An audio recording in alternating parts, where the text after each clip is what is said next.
Hello gang, and welcome to another Ace edition of the Brick Slot. And today I'm going to focus on vehicles, beginning with this super little ice cream van which I found inside someone's Lego collection that they were chucking out, and I bought it second hand. It was all mixed up inside the Lego set when I bought it. I managed to actually discover what it was by looking at this ice cream cone thing on the top there, and realised looking up on the internet that actually it was part of the ice cream van. Now, a while ago I made a habit of buying up old Lego collections that people were throwing out, which were quite cheap, and you often find sort of vehicles broken up and mangled in with all the other Lego bits and bobs. I actually don't buy old Lego sets anymore because it's not a very useful way of acquiring Lego, in the sense that if you look at these buildings in the Brickstead, a lot of them are made from what's called rare colours, such as this nice creamy coloured bricks there, and then we've got some nice sand blue bricks there on this building. So actually buying children's Lego, which is mostly these sort of very bright primary colours like blue and red and so on, is not that useful a way of collecting Lego. Most of the Lego I use professionally is actually bought from Bricklink, which has the very rare pieces that you need to make some really nice models.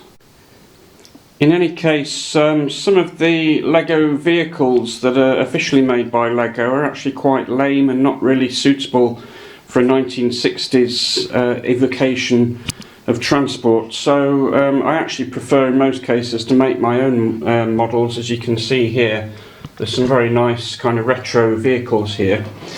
That being said, the ice cream van that I found actually does look quite like a 1960s ice cream van. If we look at this Ladybird book here, Peter and Jane in the book are actually hitching a lift from an ice cream van driver here when they get caught in a shower of rain. I wouldn't recommend that, kids, because sometimes drivers of vans can be rather peculiar, so I wouldn't recommend hitching lifts with random strangers as Peter and Jane did just then. Now, having criticised some of the commercial Lego vehicles, there are one or two nice vehicles in the farmyard that I've built here that are actually Lego designed. If we have a look at them individually, I think you'll agree some of them are actually quite nice models. So this is the front end part of the articulated lorry which carries this sort of Lego fairground ride that I've got in my field set on the other side of Brickstead. As you can see, it's actually quite a nice vehicle, very detailed and nicely scaled for a minifig driver in there. And another vehicle that came with that same set is this nice lorry here, which is designed to carry some other bits and bobs for the fairground. Again, nicely designed vehicle and the correct scale for minifigs.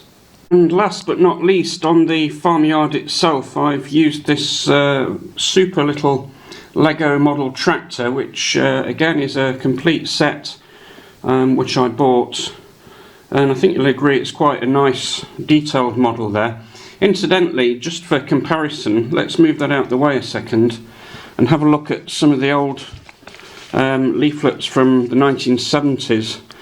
As you can see there, if we look at this one for example, this nice little yellow tractor, nowhere near as detailed as the modern Lego, simply because in today's Lego we have the much more detailed little bricks and technical pieces that we just didn't get in the 1970s. There's another model here actually, a nice blue tractor, which again, if you look at it, is very simple compared with today's models. Now, after I bought that nice red tractor from the official Lego catalogue, I was tempted to make my own take on a tractor. This is a nice vintage version which I did in yellow bricks, and I think you'll agree that's quite a nice little model itself, with Farmer Giles there driving it along nicely. Now, a lot of Lego official vehicles make heavy use of stickers and transfers, which I'm not particularly fond of. not a great fan of stickers in Legos. I prefer when they use actual pieces. For example, the headlights on this one are a little bit lame, to be honest. It's just a sticker that's been put over there. And I've noticed on the new James Bond car, which is coming out on August the 1st, the headlights there seem to be stickers. If you look at a Speed Champions car that hasn't got its stickers on, you can see what a difference that makes. It looks very plain without them compared to this one that's got all these very bright, garish stickers on. Now, I recently made this super 1930s style Art Deco racing car, which I basically copied from the internet, but as always I made a few tweaks to it. And I think you'll agree this is a very interesting car with some character compared with sort of normal modern cars that you can see here. I think the old-fashioned vintage cars had a real bit of character which you don't always get on modern vehicles. So the other day I saw this super little old-fashioned car on YouTube. It looks a bit like an old Ford Cortina or Ford Anglia, that type of thing, and I had a thought that if we change the colour scheme on this, we could maybe turn it into an old-fashioned 1960s police panda car, which would be quite good fun. So in other words, I'm doing the opposite of what we did with this limousine. Instead of turning a nice red coloured model into a black coloured car, we're going to take a black coloured car and put some colour into it to make a nice 1960s retro vehicle. Just to illustrate what I mean, I've started following the instructions on the YouTube video, and it's at the early stages yet, but I've come up with this nice medium blue plus white colour for the panda car. Typically there was a sort of white roof on the police car and a white passenger door, and then the rest of it was this nice sort of light blue, which in Lego terms is called medium blue. So by the next episode, hopefully I will have made some progress on the new police car, which could possibly replace the existing incident van that's in the police station at the moment. But until the next episode, I'll say live long and prosper. And please hit that like button and subscribe, because that really helps me if you subscribe.